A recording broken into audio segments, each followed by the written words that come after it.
In the VIP area, Logan had set tiny miniature cameras that were close to invisible to the human eye. He installed them not only on his front door, but outside as well. After receiving the letter in the morning, naturally the first thing he did was to check and see who had delivered the letter.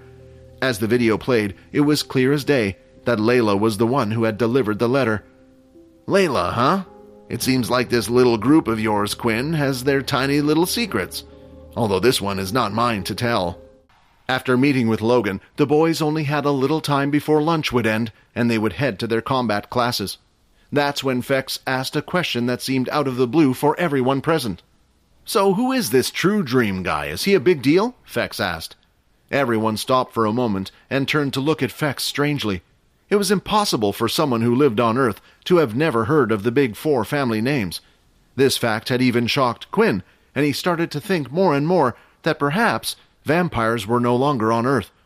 "Whoa, what's with all the creepy stares? So I don't know one person. Is he that big of a deal?" Fex asked.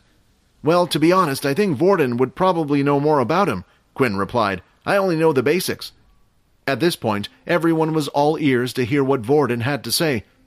"Truedream is different from the other big families," Vorden said. "The families had their powers long before the world knew they even existed, slowly passing them down from generations. And to be honest, even within all the ability users, the three families always reigned on the top." "The three?" Quinn said. "Yeah, this is what I mean when I say the Truedream family are a little different. For one, most of his family consist of multiple different ability users. This is due to the nature of his ability. The second thing is Truedream had discovered the ability himself later in life. We believe he is the first to have this power. His ability is unique, and we're not even sure if he can pass it on for others to learn or not. The military who are partners with him like to keep it this way. Remember, it's only because of him that so many of those in power chose to not disobey. Anyone who tries to fight back or rebel get their powers taken away. There are even rumors it was because of Truedream that the pure faction had started in the first place. Once your ability gets taken away, there's no way for the body to learn another one, and for some reason, it seems like Truedream's ability stops you from completely producing any more mutant cells for your old ability. As you know, someone without an ability can't get very far in the outside world at the moment." It was true. Currently, in the outside world, most of the things that couldn't be done with abilities were already automated with technology.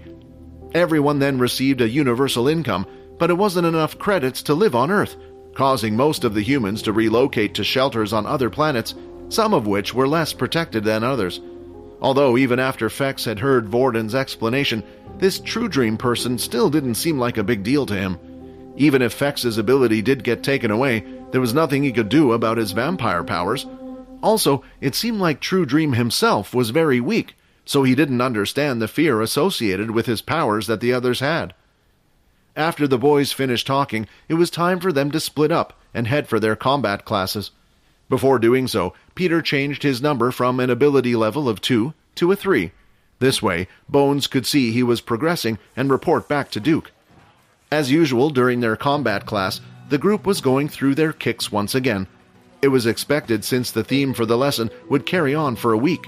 Only this time, Leo demonstrated how to block using your legs and counter certain moves using the palm of your hands instead. Fex and Quinn weren't really in the mood to practice all out. They were too busy thinking about the plan they had to initiate.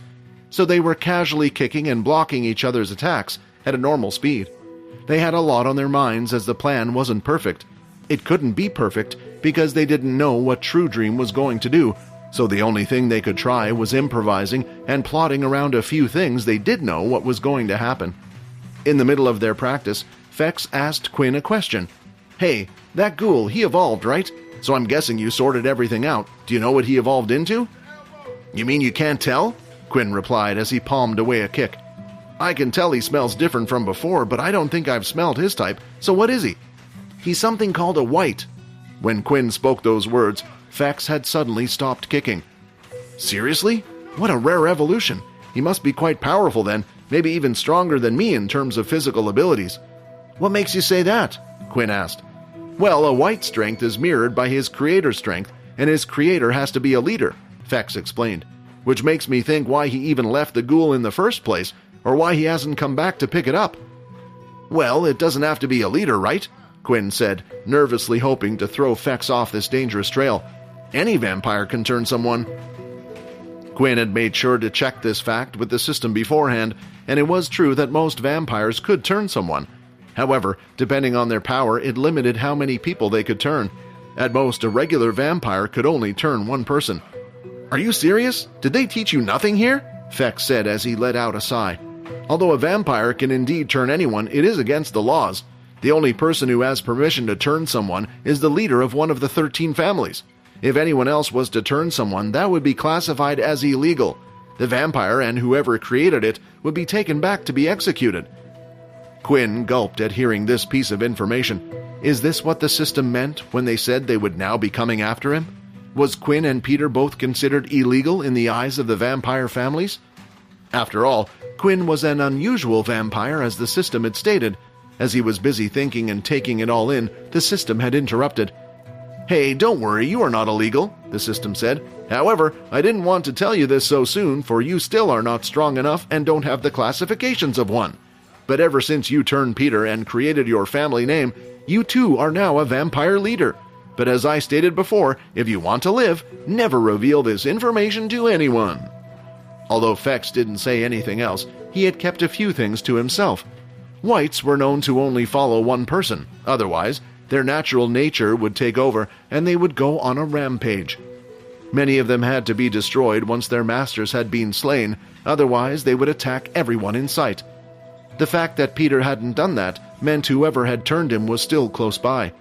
Fex was no fool. Judging by the frightened look on Quinn's face, he could only assume Peter was created by him, and perhaps Quinn's leader wasn't aware of this certain event. Fex didn't know how close he was to the truth, and how far he was at the same time. The whole load of information had just been given to Quinn at once. He felt like it was pretty relevant to the situation he was in, and it would have been nice if he had been hinted about it beforehand. The way the AI acted with the system was starting to bug Quinn. The lesson was coming to its end, so Leo decided to round up everyone to give a few pointers.